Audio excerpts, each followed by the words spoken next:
பெரம்பூரில் ரூபாய் 300 கோடி மதிப்பீட்டில் 400 படுக்கைகள் கொண்ட உலக தரத்திலான பன்னோக்கு உயர் சிறப்பு மருத்துவமனை அமைக்கப்படும். இலவச மருத்துவ சிகிச்சைக்கான மருத்துவ காப்பீட்டுத் தொகை ஆண்டொன்றுக்கு 5 லட்சத்திலிருந்து ரூபாய் 25 லட்சமாக உயர்த்தப்படும்.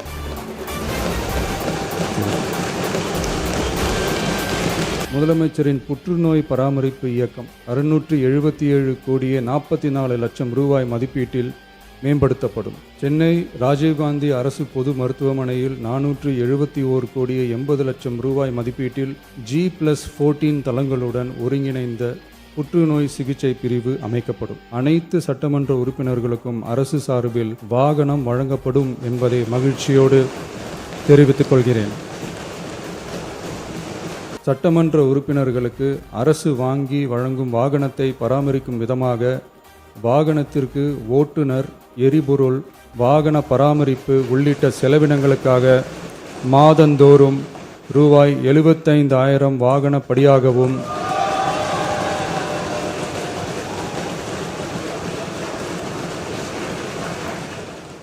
உலகில் தான் உற்பத்தி செய்யும் பாலை தனது சந்ததிகளுக்கு மட்டுமின்றி மனிதர்கள் உள்ளிட்ட பிற ஜீவராசிகளுக்கும் வழங்கி உயிரை காக்கும் பசுவை தெய்வமாக போற்றி வளர்த்து வருவது நமது பாரம்பரியத்தின் சிறப்பு.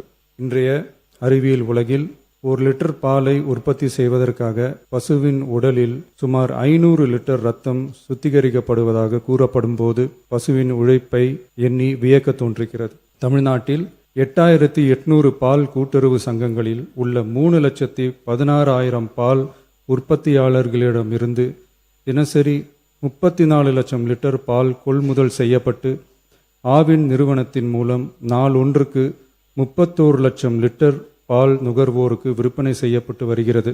தற்போது 4.3% கொழுப்புச்சத்து மற்றும் 8.2% இதர சத்துகள் அடங்கிய 1 லிட்டர் பாலுக்கு கொள்முதல் விலையாக 35 ரூபாயும் மாநில ஊக்கத்தொகையாக 1 லிட்டர் பாலுக்கு 3 ரூபாயும் ஆக மொத்தம் 1 லிட்டருக்கு கொள்முதல் விலை 38 ரூபாய் 5/11/2022 முதல் வழங்கப்பட்டு வருகிறது. அதிகாலை 3 மணிக்கே எழுந்து மாடுகளை சுத்தம் செய்து பால் உற்பத்தி செய்யும் உற்பத்தியாளர்களின் உழைப்பையும் தீவனம் மற்றும் வேலையாட்களின் கூலி உள்ளிட்ட அதிகரித்து வரும் செலவுகளையும் கடந்த கால அரசு போதிய அளவில் கருத்தில் கொள்ளவில்லை. உற்பத்தியாளர்களுக்கு கொள்முதல் விலையை உயர்த்த வேண்டும் என்ற எண்ணம் கொஞ்சம் கூட இல்லாமல் இருந்துள்ளது.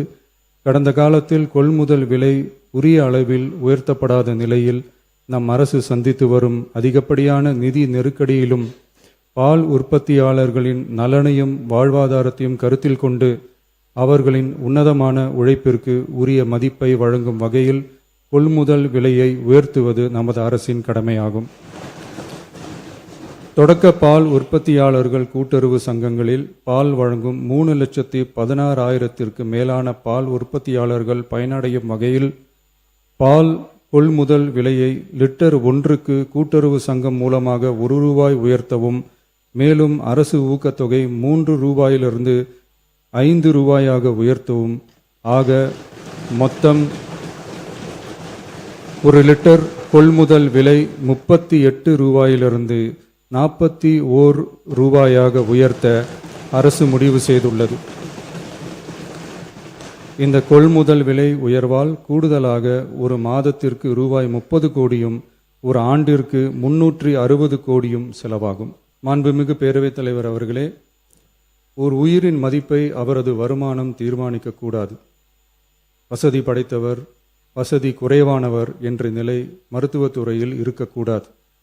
அனைவருக்கும் சமமான மருத்துவ சேவை எளிதாக கிடைக்க வேண்டும் என்பதில் நமது அரசு உறுதியாக உள்ளது.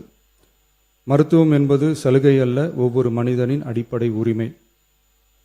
ஒரு மனிதனின் உயிரை காப்பாற்றுவதில் தாமதமாகும் ஒவ்வொரு நொடியும் மிக கொடியது.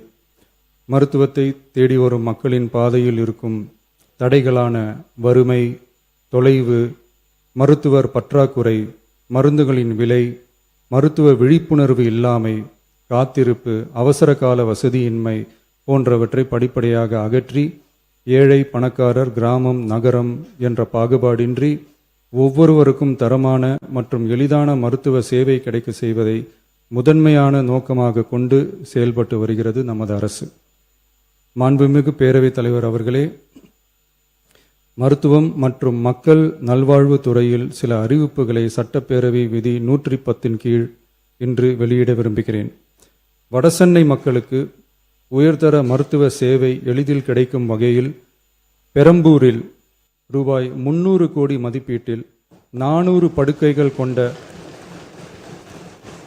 உலக தரத்திலான பன்னோக்கு உயர் சிறப்பு மருத்துவமனை அமைக்கப்படும். முதலமைச்சரின் விரிவான மருத்துவ காப்பீட்டு திட்டத்தின் இலவச மருத்துவ சிகிச்சைக்கான மருத்துவ காப்பீட்டுத் தொகை ஆண்டொன்றுக்கு தற்போதுள்ள 5 லட்சத்திலிருந்து ரூபாய் 25 லட்சமாக உயர்த்தப்படும்.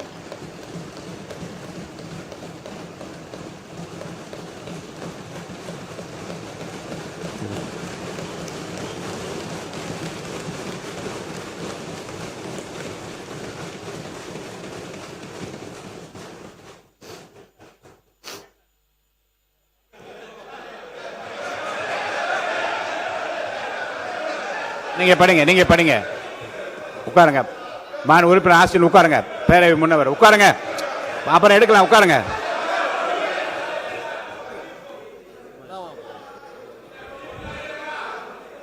நீங்க தொடர்ந்து படிக்கலாங்க. இருங்க. மாண்பு முதலமைச்சர். திருநங்கையர்களுக்கான மருத்துவ மற்றும் அறுவை சிகிச்சை சேவைகள் கூடுதலாக சென்னை, ஸ்டான்லி, திருநெல்வேலி, தூத்துக்குடி, செங்கல்பட்டு, திருவாரூர், தருமபுரி மற்றும் கன்னியாகுமரி ஆகிய 7 அரசு மருத்துவக் கல்லூரி மருத்துவமனைகளில் முதலமைச்சரின் விரிவான மருத்துவ காப்பீட்டு திட்டத்தின் கீழ் வழங்கப்படும்.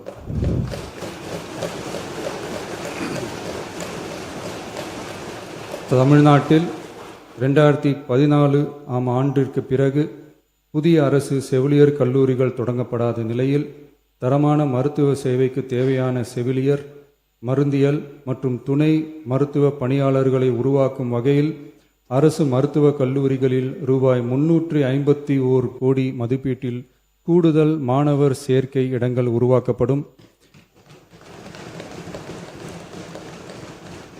7 புதிய அரசு செவிலியர் கல்லூரிகள் தொடங்கப்பட்டு 660 பிஎஸ்சி செவிலியர் மாணாக்கர் இடங்கள் உருவாக்கப்பட்டு ஏற்கனவே உள்ள செவிலியர் கல்லூரிகள் மற்றும் செவிலியர் பள்ளிகளில் கூடுதலாக 1925 கூடுதல் மாணாக்கர் இடங்கள், எண்முறை மருத்துவம் உள்ளிட்ட 12 துணை மருத்துவ படிப்புகளில் 2778 மாணாக்கர் இடங்கள்,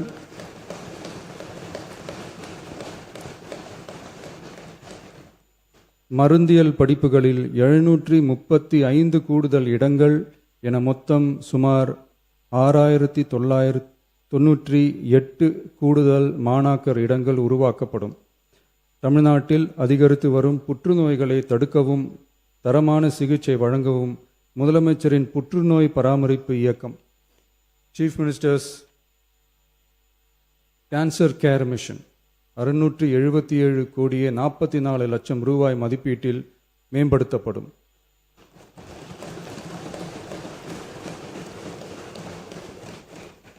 சென்னை ராஜீவ்காந்தி அரசு பொது மருத்துவமனையில் 471 கோடியே 80 லட்சம் ரூபாய் மதிப்பீட்டில் G+14 தளங்களுடன் ஒருங்கிணைந்த புற்றுநோய் சிகிச்சை பிரிவு அமைக்கப்படும். மேலும் 5 மண்டல புற்றுநோய் மையங்கள் regional cancer care centres Thanjavur, Coimbatore, Madurai, Tirunelveli மற்றும் விழுப்புரம் ஆகிய மருத்துவக் கல்லூரி மருத்துவமனைகளில் நிறுவப்படும். முதற்கட்டமாக மதுரை ராஜாஜி மருத்துவமனையில் ரூபாய் 84 கோடியில் G+8 தளங்களுடன் மண்டல புற்றுநோய் மையம் தொடங்கப்படும். ரொபாட்டிக் அறுவை சிகிச்சை லீனியர் ஆக்சிலரேட்டர் லீனாக், கதிர்வீச்சு, நவீன கருவிகள், இலக்கு மற்றும் நோய் எதிர்ப்பு சிகிச்சைகளுக்காக அரசு மருத்துவக் கல்லூரி மருத்துவமனைகளுக்கு 106 கோடியே 17 லட்சம் ரூபாய் வழங்கப்படும். மருத்துவர்களுக்கு பயிற்சியும் நோயாளிகளுக்கு ஊட்டச்சத்து ஆதரவும் 2,77,00,000 ரூபாய் அளிக்கப்படும். மேலும் தருமபுரி, விழுப்புரம், திருவண்ணாமலை, பெரம்பலூர் மற்றும் அரியலூர் ஆகிய மாவட்டங்களில் 1.22 லட்சம் பெண்களுக்கு 8,70,00,000 ரூபாய் மதிப்பீட்டில் HPV DNA பரிசோதனை மேற்கொள்ளப்படும். மொத்தம் 673,44,00,000 ரூபாய் மதிப்பீட்டில் புற்றுநோய் தாக்கத்திலிருந்து மக்களை காக்கும் வகையில் பல்வேறு பணிகள் மேற்கொள்ளப்படும். மாண்புமிகு பேரவைத் தலைவர் அவர்களே, கடந்த 12/8/2026 அன்று காட்டுமன்னார்கோவில் சட்டமன்ற தொகுதி உறுப்பினர் திரு ஜோதிமணி அவர்கள் பேசும்போது, பல எம்எல்ஏக்களிடம் சொந்தமாக வாகனம் இல்லை என்றும் தொகுதி பணிகளை ஆய்வு செய்யவும் பார்வையிடவும் கடினமாக உள்ளதாகவும், லஞ்சமில்லாத நேர்மையான ஆட்சி அமைய உறுப்பினர்களின் அடிப்படை தேவைகளை அரசு பூர்த்தி செய்ய வேண்டும் என்றும் கோரிக்கை வைத்தார். எந்த ஒரு பொருளாதார பலம் இல்லாமல் சட்டமன்ற உறுப்பினர்களாக பணியாற்றி கொண்டிருப்பவர்கள் தங்களின் தொகுதி பணிகளை செய்ய சொந்த வாகனங்களோ அல்லது உதவியாளர்களையோ வைத்துக்கொள்ள முடிவதில்லை என்றும் தெரிவித்தார். மேலும் இது தொடர்பாக கோரிக்கைகளும் வரப்பெற்றது. மக்களாட்சியின் மிக முக்கிய தூண்களில் ஒன்றாக விளங்குபவர்கள் மாண்புமிகு சட்டமன்ற உறுப்பினர்கள். தமிழ்நாடு சட்டமன்ற வரலாற்றில் எளிய பின்னணியில் இருந்து பணபலமோ அரசியல் பின்னணியோ இன்றி மக்களின் பேராதரவோடு முதன்முறையாக சட்டமன்றத்திற்கு தேர்வு செய்யப்பட்டுள்ள முதல் தலைமுறை சட்டமன்ற உறுப்பினர்களின் எண்ணிக்கை குறிப்பிடத்தக்க அளவில் உயர்ந்துள்ளது. 29/3/2026 அன்று நடைபெற்ற தமிழக வெற்றிக் கழக வேட்பாளர் அறிமுக கூட்டத்தில் நேர்மையாகவும் வெளிப்படைத்தன்மையுடனும் மக்கள் பணி செய்து ஊழலற்ற லஞ்ச லாவண்யமற்ற நிர்வாகத்தை மேற்கொள்வது என அனைத்து வேட்பாளர்களும் எடுத்துக்கொண்ட உறுதிமொழிக்கு ஏற்ப அதே பாதையில் தேர்ந்தெடுக்கப்பட்ட சட்டமன்ற உறுப்பினர்களும் செயல்பட்டு வருகின்றனர். மக்களுக்கான நிர்வாகம் நேர்மையின் பாதையில் என்ற அடிப்படையில் லஞ்ச லாவண்யமற்ற நேர்மையான மற்றும் வெளிப்படையான நிர்வாகத்தை அடித்தட்டு மக்கள் வரை கொண்டு சேர்க்கும் நோக்கில் தமிழக வெற்றி கழக அரசு செயல்பட்டு வருகிறது. தங்களது தொகுதி மக்களின் குறைகளை கேட்டறியவும் அரசு திட்டங்கள் மக்களை சென்றடைவதை கண்காணிக்கவும் தங்களின் தொகுதி முழுவதும் தொடர் பயணங்களை சட்டமன்ற உறுப்பினர்கள் மேற்கொள்ள வேண்டியுள்ளது. பொருளாதார பலம் இல்லாமல் சட்டமன்ற உறுப்பினர்களாக பணியாற்றும் மற்றும் முதலாக சட்டமன்ற உறுப்பினர்களாக தேர்வு செய்யப்பட்ட உறுப்பினர்கள் தங்களது மக்கள் பணியை தோய்வின்றி தொடர்வதற்கும் அவர்கள் தங்களின் தொகுதி பணிகளை திறம்பட மேற்கொள்வதற்கு வசதியாக அனைத்து சட்டமன்ற உறுப்பினர்களுக்கும் அரசு சார்பில் வாகனம் வழங்கப்படும் என்பதை மகிழ்ச்சியோடு தெரிவித்துக் கொள்கிறேன்.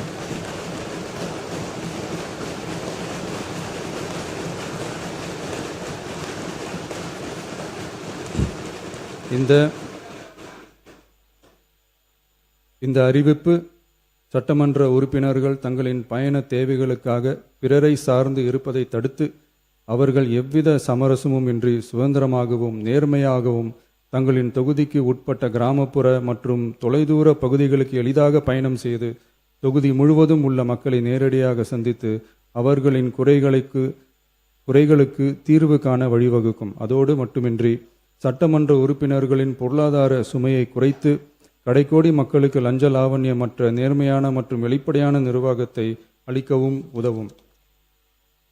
மேலும் சட்டமன்ற உறுப்பினர்கள் தங்களது தொகுதி சார்ந்த பல்வேறு பணிகளை மேற்கொள்ள ஏதுவாக சட்டமன்ற உறுப்பினர்கள் ஒரு உதவியாளரை நியமித்துக் கொள்வது அவசியம் என கருதப்படுகிறது.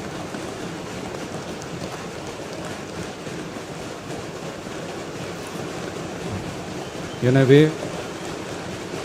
சட்டமன்ற உறுப்பினர்களுக்கு அரசு வாங்கி வழங்கும் வாகனத்தை பராமரிக்கும் விதமாக வாகனத்திற்கு ஓட்டுநர், எரிபொருள், வாகன பராமரிப்பு உள்ளிட்ட செலவினங்களுக்காக மாதந்தோறும் ரூபாய் 75,000 வாகனப்படியாகவும்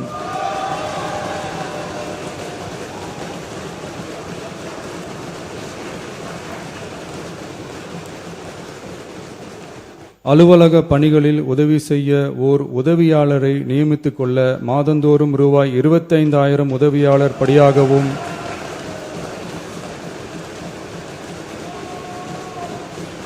வழங்கப்படும். இதற்காக உரிய சட்டத்தில் திருத்தங்கள் மேற்கொண்டு ஆணைகள் வெளியிடப்படும் என்பதையும் தெரிவித்துக் கொள்கிறேன். நன்றி.